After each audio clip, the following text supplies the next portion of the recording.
in pink flower pattern and a pink duvet on the bed to match. Willow, 18, anxious and tired, is packing her things into boxes. She appears to be unable to find something. This worries her. Dad? Jason, 49, a little snarky but kind, enters the room with a cigarette in his mouth. Yes? Have you seen a red book covered in stickers? Jason looks away. No, Why are you acting weird? I'm not. Dad, I always leave the book in the bottom drawer of my nightstand, so it not being there could only mean one thing. You moved it while cleaning, yet for some reason I can't find it in any boxes. Well, I'm sorry for helping you pack. I'm not upset because you helped me pack. I just need to know where the book is. Look, kid, I don't know where your diary is. I never said it was my diary. I knew. You know what? Fine. Just give it back, please. Jason leaves and promptly returns with her diary. He tosses the book at Willow. I didn't read it, by the way. Then why else would you have it? And please don't smoke in here. I need to make a good first impression with my roommates, and I doubt they appreciate my stuff smelling like cigarette ash. Jason puts out the cigarette. People in the city smoke too, you know. I know that. Jason moves a box to reveal a chart on the wall documenting Willow's height ages 1 through 15. Ah, look at this. You are always such a small kid. I was born 10 weeks early. Yep, the doctor said he wasn't hopeful, but you know what your poor grandma said? She said, "Sir, I don't know if you're new here, but that's not how we do it from where I'm from. No, sir, because around here, when we're faced with a problem like this, we don't just roll over and give up. How do you think my family, 6 generations of farmers, got through the blights, the depression, the war? Do you think my daddy just shrugged his shoulders and said, well, we aren't that hopeful? No! He pulled up his sleeves and he got a goddamn solution. So maybe, instead of wasting your time in this waiting room telling my daughter-in-law not to get her hopes up, you should put that brain to use and find a way to save my granddaughter."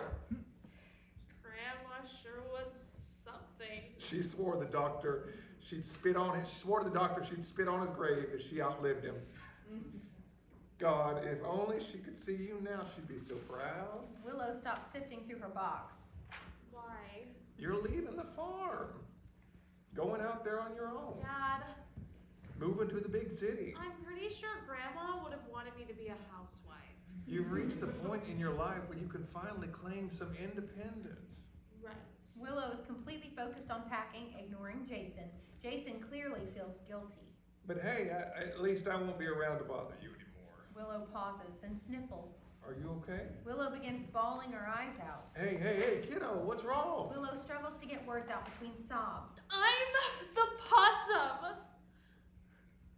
You're the what? I lied. I never got Baskin-Robbins the other day. Jason sits on the floor by Willow. Hey, listen. Deep breath.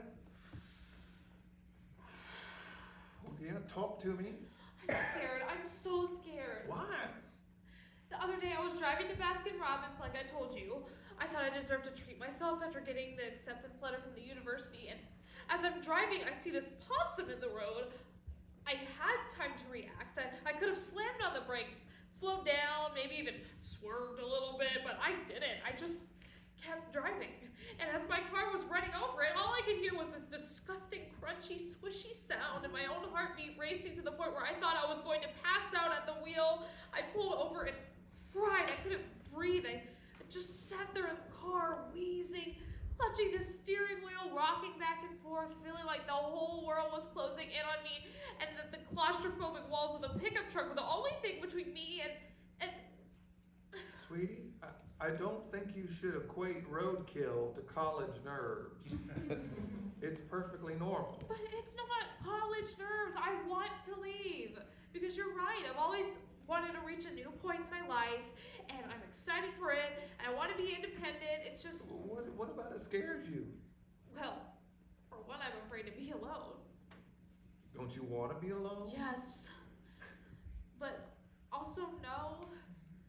I'm not going to miss you moving my stuff or when we argue, but I am going to miss having a home-cooked meal every day and having my family just a hallway away.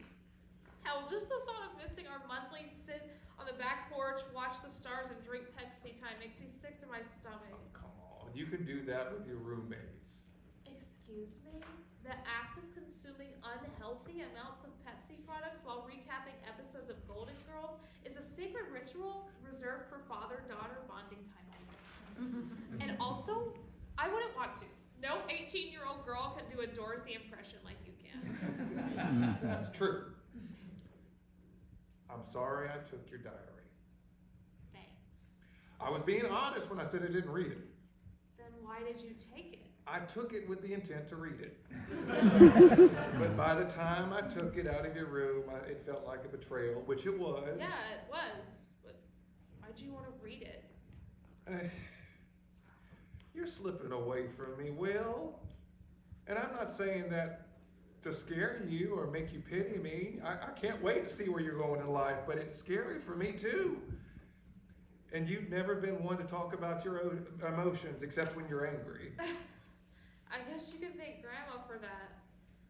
The possum scared me so bad because, I mean, do I even know how to fall asleep without the sounds of the farm? Sure, I can milk a cow, drive a tractor, and make a mean grilled cheese sandwich, but how am I supposed to handle the pressure of the real world if I can't even handle a dead possum? Sweetie, you learn how to handle the real world while living in it. There's no perfect formula for adulthood. But still, I just feel inadequate.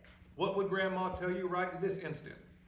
She'd probably tell me to get my ass off the floor and stop moping. Because? That's not how we do it where I'm from. Willow and Jason laugh. I'll tell you what. Jason leaves, then promptly returns with 2 cold bottles of Pepsi in hand. He hands one to Willow. Did you catch the Golden Girls season 3 rerun last week? You bet I did. Willow takes the Pepsi and stands. Thanks. Don't worry, kiddo. You're gonna crush it out there. Jason laughs at his own joke.